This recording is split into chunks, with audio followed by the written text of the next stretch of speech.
Snow means something different to everyone. Snow takes all the complicated details and simplifies the landscape for the possibilities of naturally occurring sculpture. For snow globe artists Walter Martin&Paloma Muñoz, snow is what draws you into their surreal world. There's like a paradise feeling where man and beast live in peace and work together to do the laundry. Here they work out ambitions and exercise anxiety. Teetering is a sense of teetering and of tenuous balance. The globes freeze miniature landscapes in wintry wonder, twisted logic, and macabre humor. It's like our own little form of poetry. Inspired by nature and the elements, we feel a lot of angst and dread sometimes in the winter, and it goes into the globe. The couple puts a modern twist on an age-old craft, transforming knickknacks into custom works of art.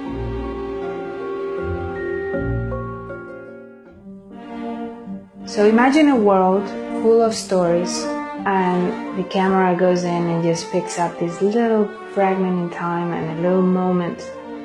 And that's what the globes are. They're samples of a larger world, but becomes alive when you shake it.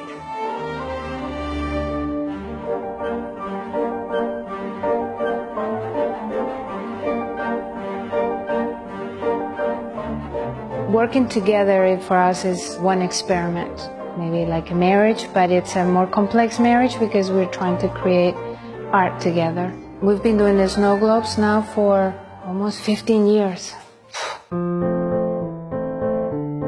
We started in 2001, that was when we made the first one. And we had no idea we were going to be making snow globes 15 years later.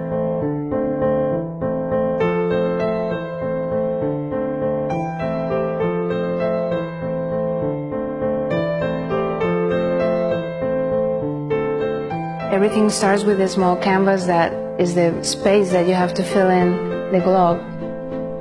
And then you start adding figures, and you continue to explore the landscape in relationship to those figures. I think I was fascinated with the way that snow kind of takes all the complicated details and simplifies the landscape, the unification of the landscape. It tends to be a great equalizer. And when there's something outside of that world that's interjected into it, like a human with a colorful wardrobe, or an animal, or a small house, or anything that's not of that world, becomes the focus. It is a frozen world.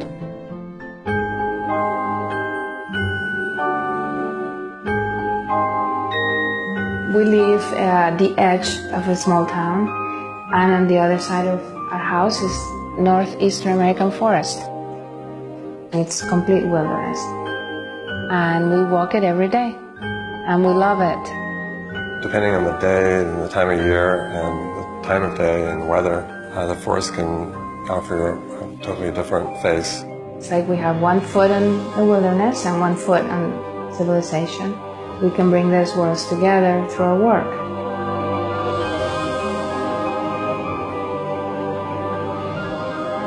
We say a lot of silly things throughout the day. It leaches into the work.